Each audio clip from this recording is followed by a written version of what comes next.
নমস্কার, আমি সুভাষ সাহা। শুরু করছি আজকের ক্লাস। আজকের টপিক হচ্ছে সিম্পল ইন্টারেস্টের পার্ট 2। পার্ট 1 এ ভিডিওটা যাদের দেখা নেই, পার্ট 1 এর ভিডিওটা দেখে তবেই পার্ট 2 তে এসো, কারণ পার্ট 1 এ কিছু টপিক আলোচনা করা হয়েছিল সিম্পল ইন্টারেস্টের উপরই, আর পার্ট 2 তে আমরা বাদবাকি যে কটা প্যাটার্ন বাকি রয়েছে সিম্পল ইন্টারেস্টে সে কটা কমপ্লিট করে পার্ট 2 তে সিম্পল ইন্টারেস্ট একদম টোটালি কমপ্লিট করে দেব। তো পার্ট 2 তে দেখি প্রথম অঙ্কটা কি রয়েছে।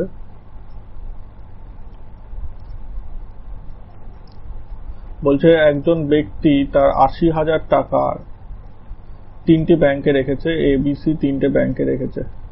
আগে একটা কথা বলে দিই, দরকার হলে ভিডিওটাকে পজ করে কোশ্চেনটাকে পড়ে নাও। বাংলাতেও রয়েছে, ইংলিশেও রয়েছে, যার যেটাই সুবিধা কোশ্চেন আগে পড়ে নাও। আমি বলার আগে কোশ্চেনটা একবার পড়ে নিলে তোমাদের নিজেদেরই সুবিধা হবে অঙ্কটা বুঝতে।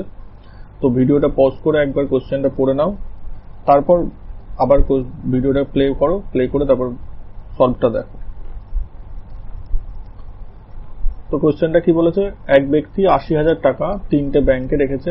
ব্যাংক এ, ব্যাংক বি, ব্যাংক সি, এই তিনটে ব্যাংকে রেখেছে। তিনটে ব্যাংকে বার্ষিক ইন্টারেস্ট কত? সিম্পল ইন্টারেস্ট বার্ষিক কত? 15%, 16% আর 27%। এবার ব্যাংকটাতে কিভাবে রেখেছে তাদের মধ্যে সম্পর্ক কি বলেছে যে ব্যাংক সি তে যেই পরিমাণ টাকা রেখেছে তার 20% রেখেছে হচ্ছে ব্যাংক এ তে। ব্যাংক সি তে যত টাকা রেখেছে তার 20%, মানে ব্যাংক সি তে যদি ১০০ টাকা রাখে তাহলে ব্যাংক এ তে রেখেছে হচ্ছে 20 টাকা রেখেছে। তাহলে এবার বলেছে 2 বছরে মোট সুদের পরিমাণ, তিনটে ব্যাংক থেকে টোটাল সুদ পেয়েছে ৩৬,৪০০ টাকা সুদ পেয়েছে। তাহলে ব্যাংক বি তে কত টাকা রেখেছে? তাহলে 20% হচ্ছে ব্যাংক 20% কোথায় রেখেছে? 20%টাকে আগে ফ্র্যাকশনে ভেঙে নিই। তাহলে কি বলেছে, সি তে যা রেখেছে তার 20% রেখেছে হচ্ছে এ তে। তাহলে 5 ইউনিট যদি সি তে রাখে, 5 ইউনিট টাকা যদি সি তে রাখে তাহলে 1 ইউনিট টাকা রাখবে এ তে। তাহলে সি তে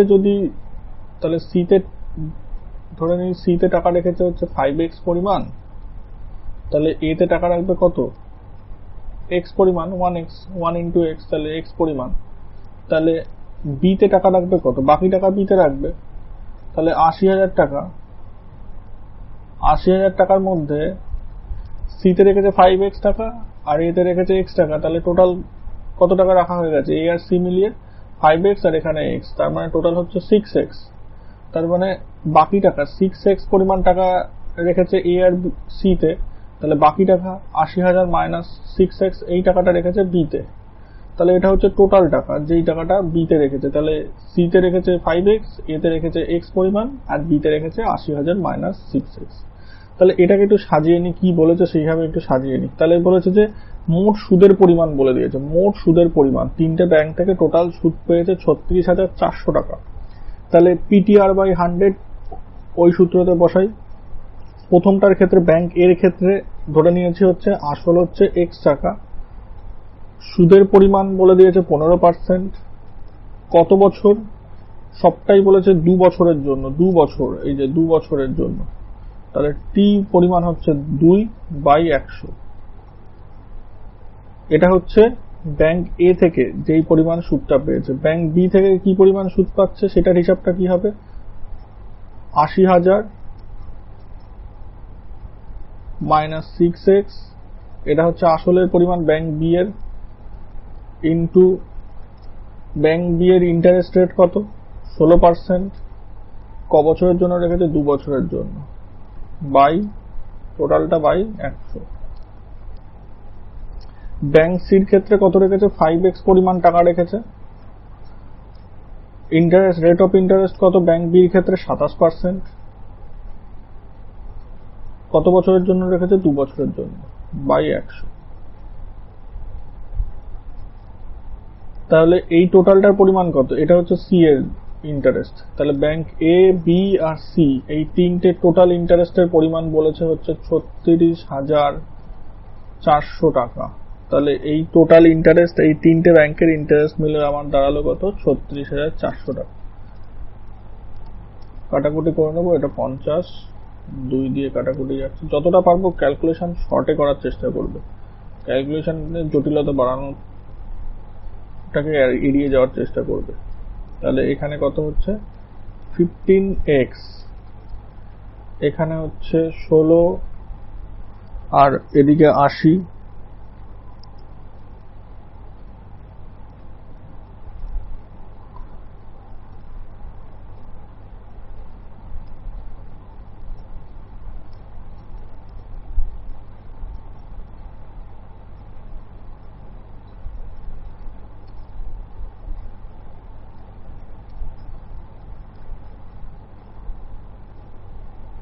(135x) আর এখানে যাচ্ছে 36 ইন্টু 50। 50 এখান থেকে কমন নিয়ে নিয়েছি, প্রত্যেকটায় 50 রয়েছে, তাই 50টাকে কমন নিয়ে ওপাশে পাঠিয়ে দিয়েছি। তাহলে এখানে কত দাঁড়াচ্ছে, এখানে 15x minus 96x plus 135x, total যোগ বিয়োগ করে দাঁড়াচ্ছে হচ্ছে 54x, আর ওপাশে 36,400 ইন্টু 50, তার মানে হচ্ছে 18, আর এই পোর্শনটা ওপাশে চলে যাবে, তাহলে মাইনাস হয়ে যাবে।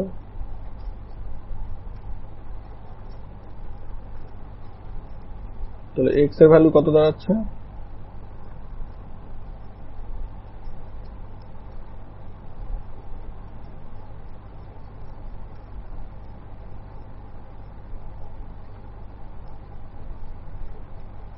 x এর ভ্যালু দাঁড়ালো হচ্ছে 10,000। তাহলে ব্যাংক এতে টাকা রেখেছিল কত, ব্যাংকে এতে টাকা রেখেছিল x পরিমাণ, তাহলে ব্যাংক এতে টাকা রেখেছে হচ্ছে 10,000 টাকা। ব্যাংক সি তে টাকা রেখেছিল হচ্ছে 5x, তার মানে 5x এর ভ্যালু হচ্ছে 50,000।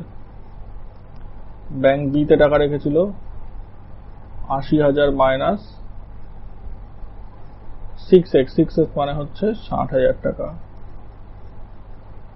তাহলে ব্যাংক বি তে টাকা রেখেছে 20,000 টাকা।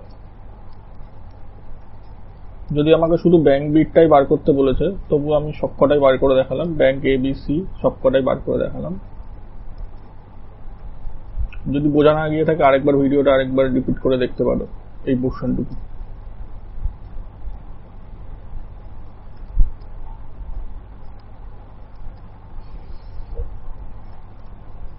প্রবলেমটা দেখে নাও পজ করে। এখানে কি বলেছে, এক ব্যক্তি 12,600 টাকা 3টে পার্টে ভাগ করে রেখেছে। 3টে পার্টে কি হবে, প্রথম পার্টে 2% পার অ্যানাম 3 বছরের জন্য ইন্টারেস্টে রেখেছে, তারপরে সেকেন্ড পার্টে 3% পার অ্যানাম করে 4 বছরের জন্য সিম্পল ইন্টারেস্ট রেখেছে, থার্ড পার্টে 4% পার অ্যানাম করে 5 বছরের জন্য সিম্পল ইন্টারেস্ট রেখেছে। আর এই ফার্স্ট পার্ট যা ইন্টারেস্ট পাচ্ছে, সেকেন্ড পার্টের ইন্টারেস্ট আর থার্ড পার্টের ইন্টারেস্ট সবকটা ইকুয়াল, তো এর মধ্যে যে কোনো একটার ইন্টারেস্ট বার করতে বলেছে। তাহলে কি দেখলাম যে 3টে পার্টে যেইভাবেই রাখুন না কেন, ইন্টারেস্টের রাশিটা যেই পরিমাণ ইন্টারেস্ট পাচ্ছে প্রত্যেকটা পার্টে, সেটা একটার সাথে আরেকটার ইকুয়াল। তাহলে কি করব, ধরে নিলাম যে ফার্স্ট ব্যাংক এ তে যেই পরিমাণ টাকা রেখেছে তার প্রিন্সিপাল অ্যামাউন্টের পরিমাণ এ, ব্যাংক বি তে যেই পরিমাণ টাকা রেখেছে তার প্রিন্সিপাল অ্যামাউন্টের পরিমাণ বি, ব্যাংক সি তে যেই পরিমাণ টাকা রেখেছে তার প্রিন্সিপাল অ্যামাউন্টের পরিমাণ সি। তাহলে আমাদের সুবিধা হবে, আর আলাদা করে এক্স ওয়াই জেড ধরলাম না।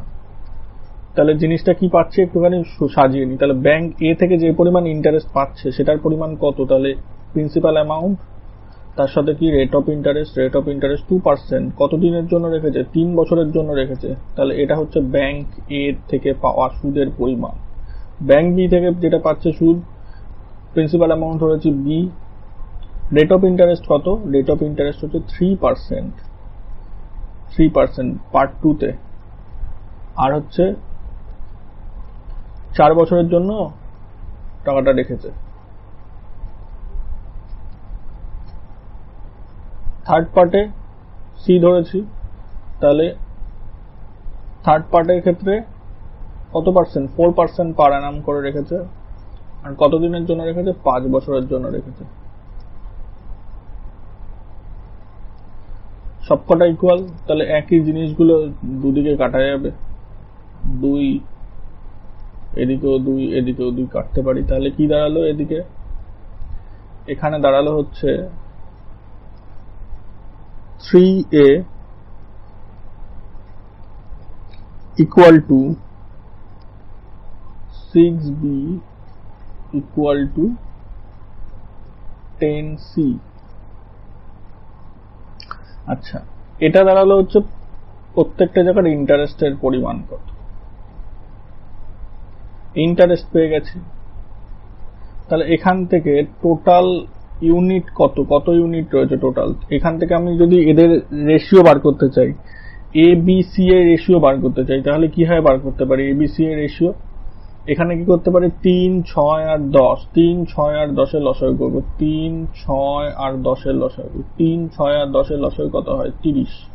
তাহলে 30 দিয়ে প্রত্যেকটাকে ভাগ করব, ঠিক আছে। তাহলে কত দাঁড়াচ্ছে, এটা হচ্ছে টোটাল হচ্ছে 30। টোটাল যদি আমি যদি টোটাল ইউনিট যদি দেখি, তাহলে টোটাল ইউনিট পাচ্ছে হচ্ছে 30 ইউনিট টাকা, ঠিক আছে। তাহলে এখানে 30 দিয়ে ভাগ করে 3a ইজিক্যাল টু হচ্ছে, তাহলে কত পাচ্ছি 3a ইজিক্যাল টু হচ্ছে 30, ঠিক আছে। তাহলে a ইজিক্যাল টু কি পাচ্ছি 30/3, তার মানে 10। প্রত্যেকটা বার করবো, তাহলে a কত 10 ইউনিট। b এর ক্ষেত্রে কত, b এর ক্ষেত্রে 30/10, 30/6, তাহলে কত হবে 5 ইউনিট। আর c এর ক্ষেত্রে কত হবে 30/10, তাহলে 3। তাহলে a b আর c এর যে প্রিন্সিপাল অ্যামাউন্ট, a b আর c এর প্রিন্সিপাল অ্যামাউন্টের পরিমাণ কত পেলাম, 10:5:3, 10:5:3, ঠিক আছে। এই জায়গাটা যদি না বোঝা গিয়ে থাকে, তবে আরেকবার বোঝানোর জন্য আরেকটা মেথড দেখাচ্ছি, আরেকটা মেথডে বোঝার চেষ্টা করো।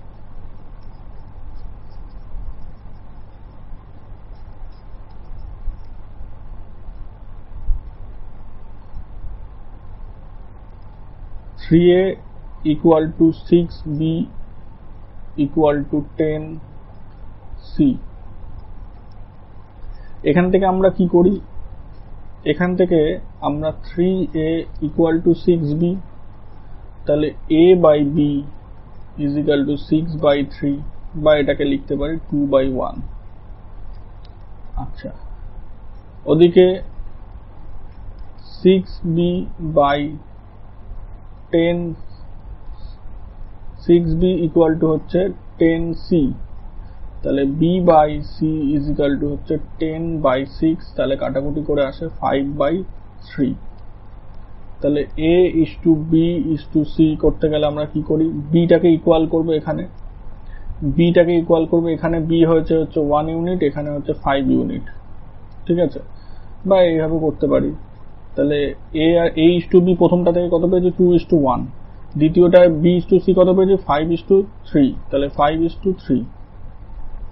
তাহলে ইকুয়াল করার জন্য b টাকে ইকুয়াল করব, b ইকুয়াল করার জন্য 1 আর 5 এর লসাগু কত হচ্ছে, 1 আর 5 এর লসাগু হচ্ছে কত না 5। তাহলে এটাকে প্রথমটাকে এটাকে গুণ করব 5 দিয়ে, এটাকে গুণ করব 1 দিয়ে, তাহলে আলটিমেটলি কি পেলাম, 5 দিয়ে গুণ করলে পাবো হচ্ছে 5 দুগুণে 10, 5 একে 5, 3 একে 3। তাহলে a b আর c এর রেশিওটা পেয়ে গেলাম। তো এইভাবে একটা রেশিও বার করা যেতে পারে, ঠিক আছে। আর এই সমস্ত মেথডের যদি জটিলতায় না যাই, তাহলে এই 30 ইউনিটের যে প্রসেসটা সেটা করতে পারি। তাহলে 30 ইউনিটের কি কোথা থেকে পেলাম 30 ইউনিট, আরেকবার বলে দিই, এখানকার 3, 6 আর 10, ঠিক আছে। এর সামনে যে কোএফিসিয়েন্টটা রয়েছে 3, b এর সামনে যেটা রয়েছে 6 আর ওদিকে 10, এই তিনটে লসাগু করব, যেটা আসবে সেইটাকে এদের এই রাশিগুলো দিয়ে ভাগ করে দেবো, কারণ এটা ইকুয়াল টু যেহেতু 30, তাহলে 3a is equal to 30, 6b is equal to 30 R 10c is equal to 30। এখান থেকে a b c এর রেশিওটা পেতে পারি। তো এটা মুছে দিই,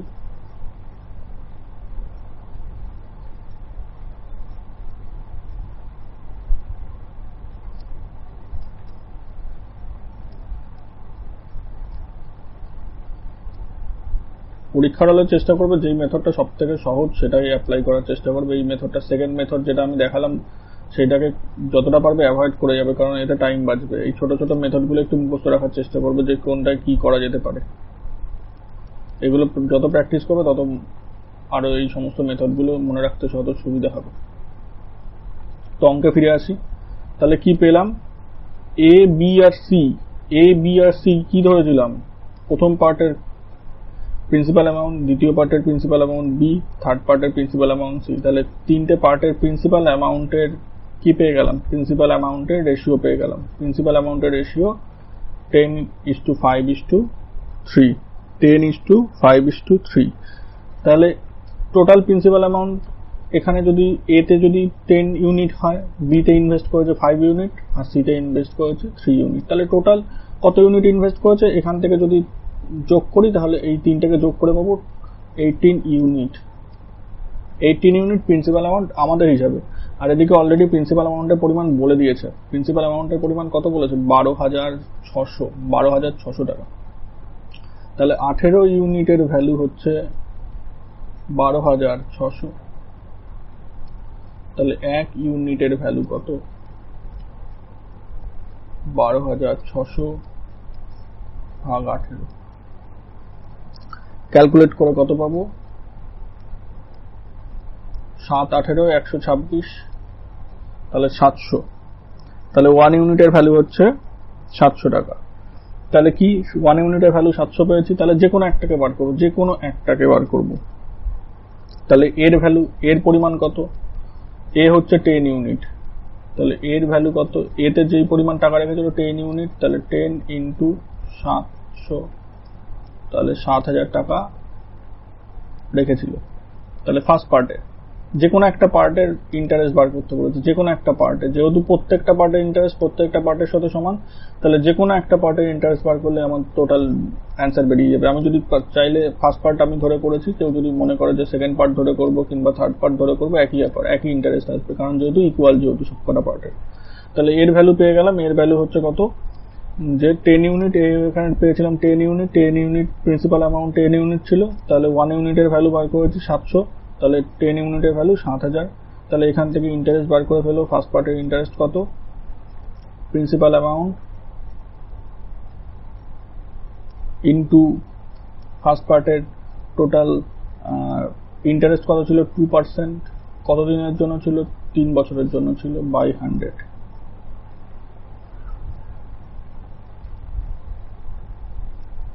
3 দুগুণে 6, 6 7 42, 420। এটা হচ্ছে ইন্টারেস্ট প্রতি পার্টে। এটা ফার্স্ট পার্টের ইন্টারেস্ট, সেকেন্ড পার্টের ইন্টারেস্টও হবে 420, আর থার্ড পার্টের ইন্টারেস্ট হবে 420। এটাই অ্যান্সার, এইটা।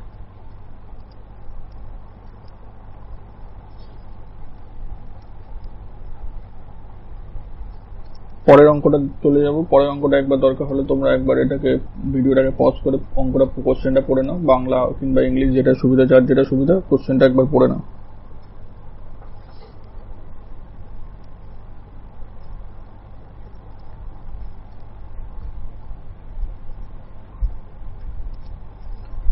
এই অঙ্কটা খুব কমন অঙ্ক। এই অঙ্কটা না করলেও চলতো, কারণ ফার্স্ট এর আগের যে প্রবলেমটা দেখালাম ওই প্রবলেমটা এই প্রবলেমটা কোয়াইট সিমিলার। তবুও এই প্রবলেমটা কেন তুলেছি, কারণ এই প্রবলেমটা খুব কমন প্রবলেম।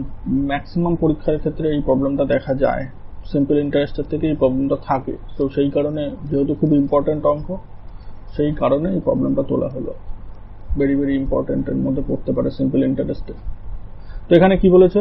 এক ব্যক্তি 18,750 টাকা ব্যাংকে দুটো অ্যাকাউন্টে, দুই ছেলের অ্যাকাউন্টে ডিপোজিট করেছে। এমন ভাবে ডিপোজিট করেছে যে তাদের 18 বছর বয়স হলে তারা সমান পরিমাণ টাকা পাবে, সমান পরিমাণ টাকা পাবে, ইকুয়াল অ্যামাউন্ট পাবে। প্রথম ছেলের বয়স কত? 12 বছর, দ্বিতীয় ছেলের বয়স 14 বছর। ব্যাংকের ইন্টারেস্ট 5% পার অ্যানাম। তাহলে বার করতে বলেছে কি? ছোট ছেলের শেয়ার কত, ইয়াঙ্গার চাইল্ডের শেয়ার কত। তাহলে কি করতে পারি? তাহলে ছোট ছেলে ধরে নিই যে XY ধরে নিলাম। তাহলে ধরে নিলাম যে বড় ছেলের বয়স বড় ছেলে হচ্ছে এক্স ধরলাম, ছোট ছেলেকে ধরলাম ওয়াই, তাহলে বড় ছেলের বয়স হচ্ছে 14 বছর আর ছোট ছেলের বয়স 12 বছর। এটা হচ্ছে বড় ছেলে আর ছোট ছেলের এজ। তাহলে টাইম কত দিন ধরে বড় ছেলের যে পরিমাণ শেয়ারটা রেখেছে সেই পরিমাণ শেয়ারটা কতদিন খাটবে। 18 বছর হলে তাদের টাকাটা ম্যাচিওর হচ্ছে, তাহলে ক বছর খাটছে, 14 বছর থেকে 18 বছর, তাহলে 4 বছর খাটছে বড় ছেলের ক্ষেত্রে যেই পরিমাণ টাকাটা রেখেছে সেই পরিমাণ টাকাটা। ছোট ছেলের ক্ষেত্রে সেম, 18 বছর পর টাকাটা, 18 বছর হলে টাকাটা ম্যাচিওর হবে, তাহলে ছোট ছেলের ক্ষেত্রে 6 বছর খাটছে টাকাটা। তাহলে বড় ছেলের ক্ষেত্রে 4 বছর খাটছে টাকাটা, ছোট ছেলের ক্ষেত্রে খাটছে 6 বছর। ঠিক আছে, এখান থেকে কি পাচ্ছি, কি বলে দিয়েছে এখানে, যে শেয়ার, টোটাল শেয়ার ইকুয়াল হবে, তার মানে হচ্ছে যেই পরিমাণ টাকাটা রেখেছে সেই পরিমাণ টাকা আর তার যে সুদের পরিমাণ। তাহলে বড় ছেলের ক্ষেত্রে সুদের পরিমাণ কত হচ্ছে, into 4 into rate of interest 5/100। এটার সাথে কি হবে, ছোট ছেলের ক্ষেত্রে যেটা রয়েছে মূল টাকাটা Y plus rate of interest, যেটা বার করছে সেটা rate of interest Y into 6 বছরের জন্য টাকাটা রাখা হয়েছে 6 ইন্টু 5/100। এটা বড় ছেলের টাকার পরিমাণ, এটা ছোট ছেলের টাকার পরিমাণ, এটা ইকুয়াল হবে। যতটা সম্ভব ক্যালকুলেশন ছোট করার চেষ্টা করি। 2 দিয়ে কাটলাম, 3 10, তাহলে হচ্ছে এখানে পাচ্ছি কত, এখানে পাচ্ছি 12 x/10, এখানে পাচ্ছি 13 y/10। তাহলে এখান থেকে কি পাচ্ছি, তাহলে 12x/y পাচ্ছি কত, 10 যদি কেটে যায় তাহলে x/y পাচ্ছি 13/12। তাহলে বড় ছেলের আর ছোট ছেলের শেয়ারের পরিমাণ কত, 12:13। তার মানে টোটাল শেয়ার হচ্ছে কত, দুটোকে যোগ করলে পাবো 25 ইউনিট। টোটাল শেয়ার যদি আমাকে বার করতে বলে তাহলে 25 ইউনিট। তাহলে এখানে 25 ইউনিট টোটাল শেয়ার। তাহলে টোটাল শেয়ার কত বলেছে, টোটাল টাকার পরিমাণ এখানে বলে দিয়েছে 18,750 টাকা। তার মানে 25 ইউনিট টাকা মানে 18,750 টাকা। তাহলে 1 ইউনিটের ভ্যালু কত,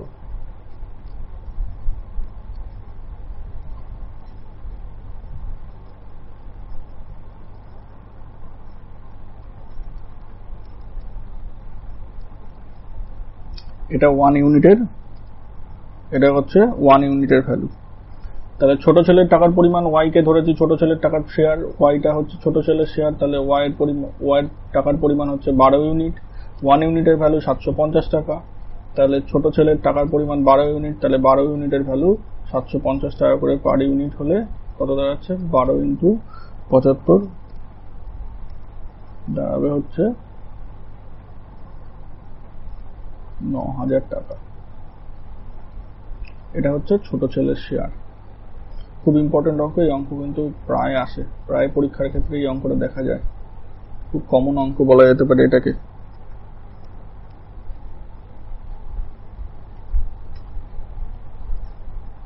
এই পরের যে প্রবলেমটা রয়েছে, এই প্রবলেমটা করানোর আগে তার পরের প্রবলেমটা আগে একবার দেখাবো, কারণ এই প্রবলেমটা করার পর ওই 12 নম্বরের প্রবলেমটা করার পর তবেই 11 নম্বরের প্রবলেমটা যাবো। তার কারণ হচ্ছে 12 নম্বর আর 11 নম্বর প্রবলেমটা অনেকটা সিমিলার প্রবলেম। তো দেখি 12 নম্বর প্রবলেমটা কি বলেছে একবার পড়ে নাও, দরকার হলে ভিডিওটা পজ করে পড়ে নাও কোশ্চেনটা। প্রবলেমটা কি বলেছে, একজন মানি লেন্ডার, সুদের ব্যবসায়ী বা মহাজন, সে দেখতে পেল যে রেট অফ ইন্টারেস্ট যেই 13% থেকে রেট অফ ইন্টারেস্ট 13% থেকে 12.5% হয়ে গেল, তার ইয়ারলি ইনকাম 104 টাকা কমতে শুরু করল। তাহলে তার ক্যাপিটালের পরিমাণ কত টাকা ইনভেস্ট করেছিল। আমি ধরে নিলাম প্রিন্সিপাল অ্যামাউন্টটাকে প্রথম আর দ্বিতীয় পার্টে যখন ইন্টারেস্ট কমে যাওয়ার পরে কত পার্সেন্ট ইন্টারেস্ট পাচ্ছে, 12.5% ইন্টারেস্ট পাচ্ছে। ইন্টারেস্ট কমার আগে কত পার্সেন্ট ইন্টারেস্ট পেত, 12.5% প্লাস 0.5%, তার টোটাল 13%। এটাকে 13% বলতে পারি, 12.5 প্লাস 0.5 এটা 13%। তার মানে এই জায়গাটা সেম রয়েছে। তাহলে ইন্টারেস্টের হেরফের, এই যে 104 টাকা যেটা ঘটছে, 104 টাকা যেটা কম পাচ্ছে, এটা কার জন্য পাচ্ছে? এটা এই পার্সেন্টেজের জন্য পাচ্ছে। এই পরিমাণ টাকা যেহেতু কমে গেছে, 0.5% ইন্টারেস্ট কম পাচ্ছে যেহেতু, সেই কারণে 104 টাকা কম পাচ্ছে। কার উপর 0.5% টাকা কম পাচ্ছে? এখন 0.5% টাকা কম পাচ্ছে টোটাল অ্যামাউন্টের উপর। আরেকবার বলে দিই প্রথম থেকে, যে আগে তার ইন্টারেস্ট কমে যাওয়ার পর সে পাচ্ছে কত? 12.5% ইন্টারেস্টে পাচ্ছে, 12.5% ইন্টারেস্ট রেটে ইন্টারেস্ট দিচ্ছে তাকে। আগে ছিল 13%, তার মানে 12.5% প্লাস হাফ। তাহলে আগে যেই পরিমাণ টাকাটা পাচ্ছিল, বেশি টাকাটা পাচ্ছিল, সেই টাকাটা কি কারণে পাচ্ছিল? এই 0.5% ইন্টারেস্টের জন্য। যদি এইভাবে না বোঝা থাকে, এই অ্যাপ্রোচে বোঝার চেষ্টা করো। 13% পাচ্ছিল আগে, এখন পাচ্ছে 12.5%। তাহলে কত পার্সেন্টের হেরফের ঘটছে? কত পার্সেন্ট কমেছে? এখানে 0.5% কমেছে। এই 0.5% কমেছে বলে তার টোটাল ইন্টারেস্টের মধ্যে 104 টাকা কমেছে। তাহলে এই টোটাল ইন্টারেস্টের 0.5% আর তার 104 টাকা ইকুয়াল হতে পারে, ইকুয়াল ধরতে পারে। তার মানে আমাদের হিসাবে যদি মূল টাকাটা প্রিন্সিপাল অ্যামাউন্ট যদি P হয়, তার 0.5%, তার মানে হাফ ইন্টু টাইম পিরিয়ড হচ্ছে 1 বছর, যেহেতু প্রতি বছরের কথা বলেছে তাই 1 বছর বাই 100 ইকুয়াল টু কত হচ্ছে? এখানে 104। তাহলে P এর ভ্যালু বার করব। তাহলে P এর ভ্যালু বার করলে অ্যান্সারটা পেয়ে যাব।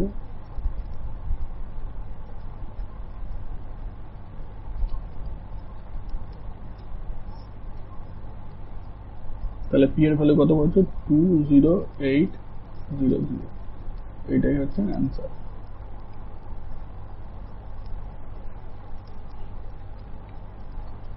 বারোটা হয়ে গেল, এবার 11টায় যাব। 11টায় যাওয়ার পেছনে কারণ আছে, কারণ 11 অঙ্কটার ক্ষেত্রে 12 অঙ্কটার একটা সিমিলার পোর্শন এখানে রয়েছে। 11 অঙ্কর ক্ষেত্রে কি বলছে? এক ব্যক্তি তার 30,000 টাকার মধ্যে 30,000 টাকাকে এমন ভাবে রেখেছিল, দুটো পার্টে রেখেছে। একটায় রেখেছে হচ্ছে 12% ইন্টারেস্ট পার অ্যানাম পাচ্ছে, আর বাকি টাকাটা 10% সিম্পল ইন্টারেস্টে রেখেছে। 2 বছরের জন্য রেখেছে। 2 বছরের টোটাল তার টাকা এই দুটো থেকে পেয়েছে, এই 12% আর এই 10%, যেখানে এই দুটো জায়গা থেকে টোটাল টাকা সুদ আসলে সে পেয়েছে হচ্ছে, সরি, এই টাকাটা লোন নিয়েছিল। 30,000 টাকা লোন নেয়, 12% অ্যামাউন্ট, 12% পার অ্যানাম ইন্টারেস্টে এক জায়গা থেকে লোন নেয় কিছু টাকা, এই 30,000 টাকার মধ্যে কিছু টাকা, আর কিছু টাকা লোন নেয় হচ্ছে 10% পার অ্যানাম আরেক জায়গা থেকে। মানে ধরে নিতে পারি আমরা দুটো ব্যাংক থেকে লোন নিয়েছি। একটা ব্যাংক থেকে লোন দিচ্ছে 10% ইন্টারেস্টে লোন দিচ্ছে, আরেক জায়গা থেকে 12% ইন্টারেস্টে লোন দিচ্ছে।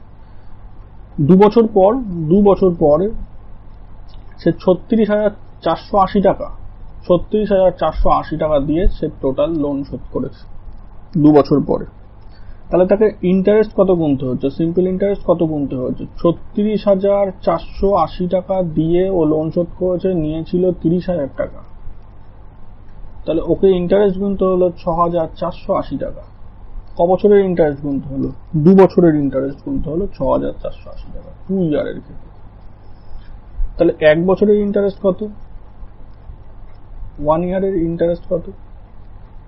6,480। এটা কেন বার করছি? কারণ আমাদের হিসাবটা অনেকটা ছোট হয়ে যাবে 1 বছরের ক্ষেত্রে বার করতে গেলে। তাহলে কত হচ্ছে? 3,240 এত টাকা। এটা হচ্ছে 1 বছরের ওর ইন্টারেস্ট,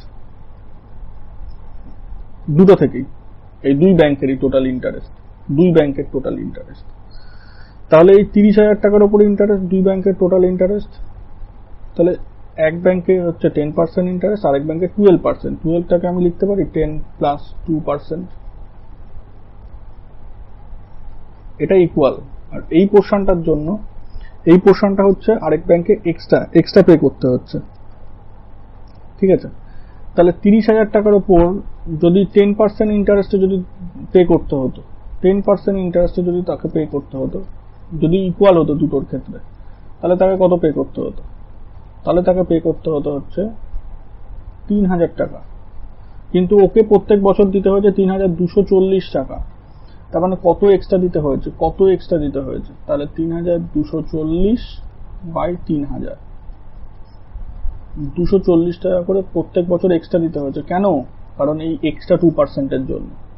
এক্সট্রা 2%-এর জন্য 240 টাকা এক্সট্রা দিতে হচ্ছে। এই কারণেই এই অঙ্কটাকে পরে করালাম, আগের 12 অঙ্কটা করালাম। কারণ এই 2%-এর জন্য, এক্সট্রা 2%-এর জন্য 240 টাকা ওকে এক্সট্রা দিতে হচ্ছে। তাহলে এই 30,000 টাকার উপর 2% নয়, কিন্তু শুধু সেকেন্ড পোর্শনটা, সেকেন্ড পার্ট, 30,000 টাকার যে সেকেন্ড পার্ট, সেই সেকেন্ড পার্টের উপর ওকে 2% এক্সট্রা দিতে হচ্ছে। তাহলে সেকেন্ড পার্টের ভ্যালুটা কত বার করতে হবে, ঠিক আছে? তাহলে আমি ধরে নিলাম যে সেকেন্ড পার্টের ওর প্রিন্সিপাল অ্যামাউন্ট ছিল হচ্ছে P পরিমাণ, P2 ধরে নিলাম। তাহলে রেট অফ ইন্টারেস্ট কত? 2%। ক বছর? 1 বছর। তার জন্য কত? 240। তাহলে P2 এর ভ্যালু কত? 240 ইন্টু 100 বাই 2, তাহলে 12,000 টাকা। এই যে 12% ইন্টারেস্টে যেখান থেকে ধার নিয়েছিল সেখান থেকে 12,000 টাকা ধার নিয়েছিল। যদি না বোঝা যায় আরেকবার অঙ্কটাকে বলে দিচ্ছি। এক ব্যক্তি 30,000 টাকা ধার নিয়েছিল দু জায়গা থেকে। এক জায়গা থেকে 10% ইন্টারেস্ট, 10% পার অ্যানাম ইন্টারেস্টে ধার নিয়েছিল। আরেক জায়গা থেকে ধার নিয়েছিল 12% পার অ্যানাম ইন্টারেস্ট, বা 10+2। এবার সে 2 বছর পর 36,480 টাকা দিয়ে দু জায়গারই ধার শোধ করে। তাহলে 2 বছরে টোটাল ইন্টারেস্ট ওকে কত পে করতে হয়? 2 বছরে ওকে টোটাল ইন্টারেস্ট পে করতে হয় 36,480 মাইনাস 30,000 টাকা। তাহলে 6,480 টাকা 2 বছরে ওকে টোটাল ইন্টারেস্ট পে করতে হয়। তাহলে পার ইয়ারের ইন্টারেস্ট পেয়ে গেলাম, এখান থেকে ভাগ করে দিলে, যেহেতু সিম্পল ইন্টারেস্ট, তাহলে প্রত্যেক বছরই ইকুয়াল ইন্টারেস্ট পে করতে হবে। তাহলে 2 দিয়ে ভাগ করে দিয়ে পার ইয়ারের ইন্টারেস্ট পেয়ে গেলাম 3,240 টাকা পার ইয়ারের ইন্টারেস্ট। কোন কোন জায়গা থেকে পার ইয়ারে 3,240 টাকা কোথায় কোথায় দিতে হচ্ছে? ফার্স্ট পোর্শনের জন্য আর সেকেন্ড পোর্শনের জন্য টোটালটা মিলিয়ে এই দুটো একসাথে 3,240 টাকা। তাহলে ধরে নিই যদি এখানে 10% এখানে 10%টাকে 12%টাকে 10+2 কেন করেছে? কারণ এটাকে ইকুয়াল করার চেষ্টা করে। যদি দু টাকাতেই 10% টাকা দিতে হতো তাহলে ওকে কত ইন্টারেস্ট পে করতে হতো? তাহলে ওকে পে করতে হতো এই 30,000 টাকার উপর 10%, তাহলে 3,000 টাকা পে করতে হতো। কিন্তু ও পে করেছে কত? 3,240 টাকা। তাহলে এক্সট্রা কত পে করছে পার ইয়ার? 240 টাকা করে পে করছে। তাহলে এই 240 টাকা কেন পে করছে? এই যে এক জায়গা থেকে 12%-এর 2% বেশি ইন্টারেস্টে নিয়েছিল, তাহলে এই 2%-এর জন্য ওকে 240 টাকা পে করতে হচ্ছে। এই 2% কার 2%? কার 2% 240?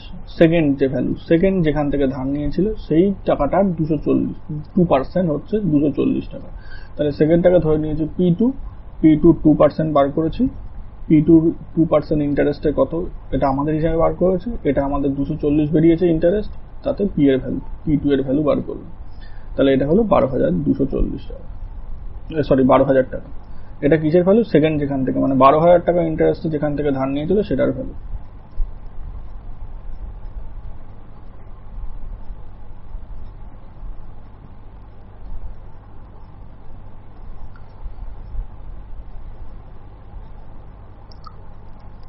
লাস্ট কোশ্চেন আজকের, এটা করলে আমাদের সিম্পল ইন্টারেস্ট কমপ্লিট হয়ে যাবে।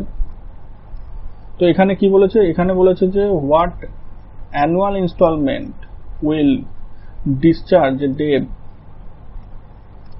of rupees 2210 due in 4 years at 7% simple interest। 2210 টাকা 4 বছরে বার্ষিক 7% সরল সুদের হারে ধার নিয়েছে। তাহলে বার্ষিক কিস্তি কত হবে? সিম্পল ইন্টারেস্ট, তাহলে সিম্পল ইন্টারেস্টের ক্ষেত্রে যদি কিস্তি হয় তাহলে সেক্ষেত্রে ইকুয়াল হবে। তাহলে বার্ষিক কিস্তি, আগে একটা জিনিস দেখে দিই, ইনস্টলমেন্টের সূত্র। যদি ইনস্টলমেন্ট দেয় কত হবে?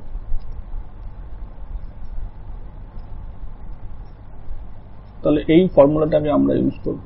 এই ফর্মুলাটা একদম মুখস্থ করে নেবে।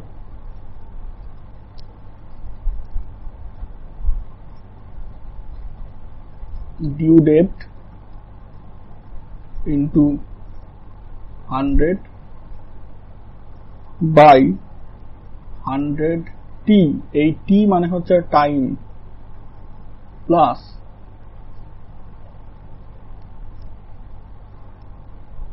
আর rate of interest t, t মানে টাইম, t minus 1